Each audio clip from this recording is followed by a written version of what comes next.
بسم اللہ الرحمن الرحیم۔ تفسیر ہدایت القرآن جلدوم، صفحہ نمبر 425، سورۃ الانعام۔ بسم اللہ الرحمن الرحیم۔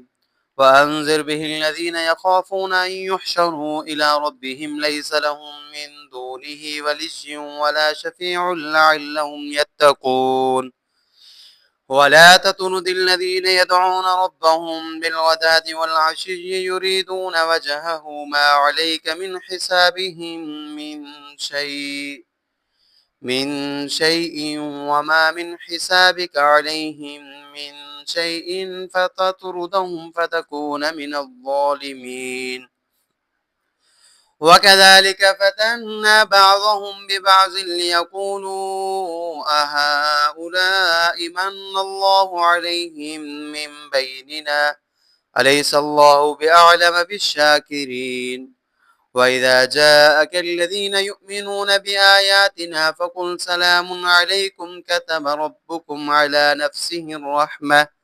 أَنَّهُ مَنْ عَمِلَ مِنْكُمْ سُوءًا بِجَهَالَةٍ ثُمَّ تَابَ مِنْ بَعْدِهِ وَأَصْلَحَ فَأَنَّهُ غَفُورٌ رَحِيمٌ وَكَذَلِكَ نُفَصِّلُ الْآيَاتِ وَلِتَسْتَبِينَ سَبِيلُ الْمُجْرِمِينَ۔ آیات کا لفظی معنی: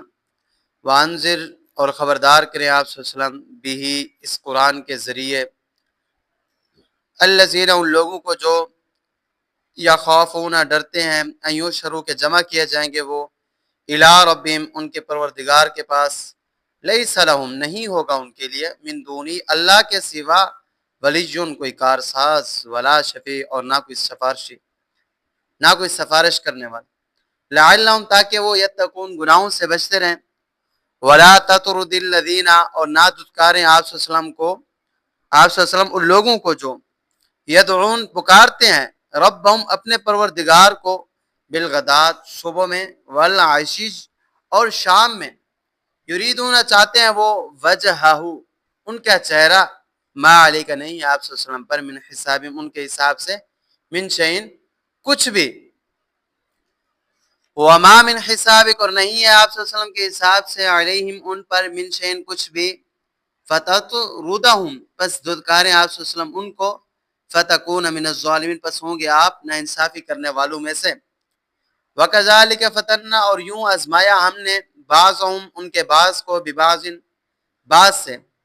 لیقولوا تاکہ کہیں وہ، ہؤلاء کیا یہ لوگ، من اللہ احسان فرمائے اللہ تعالیٰ نے، علیہم ان پر، من بیننا ہمارے درمیان میں سے، الیس اللہ بأعلم بالشاکرین الیس اللہ کیا نہیں ہے اللہ تعالیٰ بأعلم بالشاکرین خوب جاننے والے شکر گزاروں کو، وَإِذَا جَاءَكَ الَّذِينَ اور جب آئیں آپ ان کے پاس، جب آئیں آپ کے پاس، الذین وہ لوگ جو یؤمنون ایمان رکھتے ہیں، بآیاتنا ہماری باتوں پر، فقل سلام پس کہیں آپ صلی اللہ علیہ وسلم سلامتی ہو، علیکم تم پر، کتب ربکم لکھ دیا تمہارے پروردگار نے، علی نفسی اپنی ذات پر، الرحمہ مہربانی، انہ من عمل تحقیق شان یہ ہے جس شخص نے کی، منکم سوءن تم میں سے کوئی برائی، بجہالت نادانی سے، ثم تاب پھر متوجہ ہوا، من بعدی اس کے بعد، واصلح اور اس نے سنوارا، فانہ پس بالتحقیق وہ، غفور الرحیم بڑے بخشنے والے بڑے رحم والے ہیں،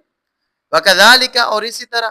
نفصل الآیات تفصیل سے بیان کرتے ہیں ہم باتیں، ولتستبین اور تاکہ واضح ہو جائے، سبیل المجرمین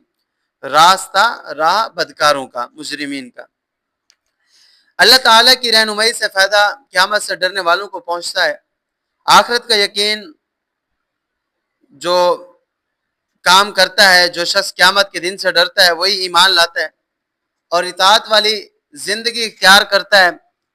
قیامت کے دن تمام انسان اللہ تعالیٰ کی بارگاہ میں جمع کیے جائیں گے، اور حال یہ ہوگا کہ اللہ کے سوا لوگوں کا نہ کوئی حمایتی ہوگا، نہ کوئی سفارشی، سارا اختیار وہ اللہ تعالیٰ کا ہوگا۔ ایسے بے بسی کے دن سے جو لوگ ڈرتے ہیں وہی قرآن کی وحی سے فائدہ اٹھاتے ہیں، ایمان لاتے ہیں اور زندگی کو سنوار لیتے ہیں، گناہوں سے بچتے ہیں اور پسندیدہ کاموں میں لگ جاتے ہیں۔ اور جو لوگ ایمان کو معجزات دکھلانے پر موقوف رکھتے ہیں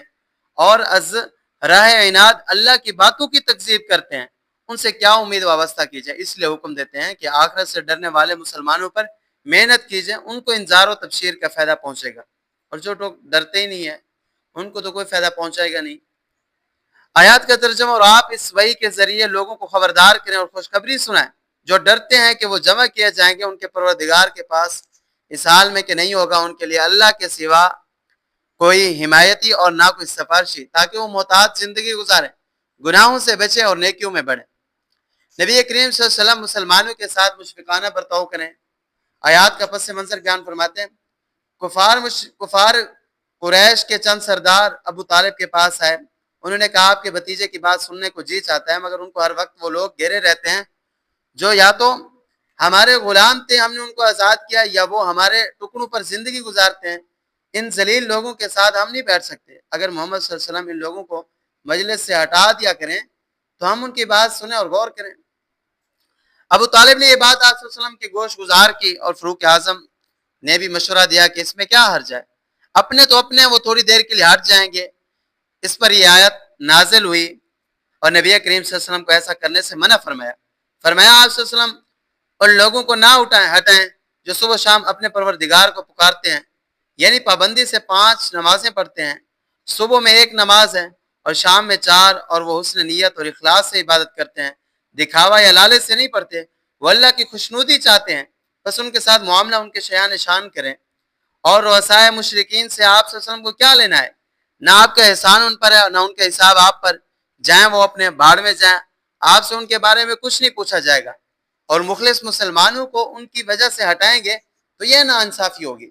بس آپ ہرگز ایسا نہ کریں، ان کے ساتھ مشفقانہ برتاؤ کریں۔ آیات کا ترجمہ، اور آپ صلی اللہ علیہ وسلم نہ ہٹائیں ان لوگوں کو جو اپنے پروردگار کو صبح اور شام پکارتے ہیں اور وہ اللہ کی خوشنودی چاہتے ہیں، ان سرداروں کے معاملات کی آپ پر کوئی ذمہ داری نہیں، اور آپ کے معاملات کی ان پر کوئی ذمہ داری نہیں، اور یعنی ان سے کچھ لینا دینا نہیں، بس آپ ان مخلصین کو نہ ہٹائیں گے تو آپ صلی اللہ علیہ وسلم ناانصافی کرنے والوں میں سے ہو جائیں گے وغیرہ۔ اور یقینی نفع کو چھوڑ کر احتمالی نفع کے پیچھے پڑنا یہ عقل مندی کی بات نہیں۔ مشرک سرداروں کا نادار مسلمانوں کے ذریعے امتحان، اور مشرکوں کے سردار جو غریب مسلمانوں کی وجہ سے نبی کریم صلی اللہ علیہ وسلم کے قریب نہیں آ رہے تھے،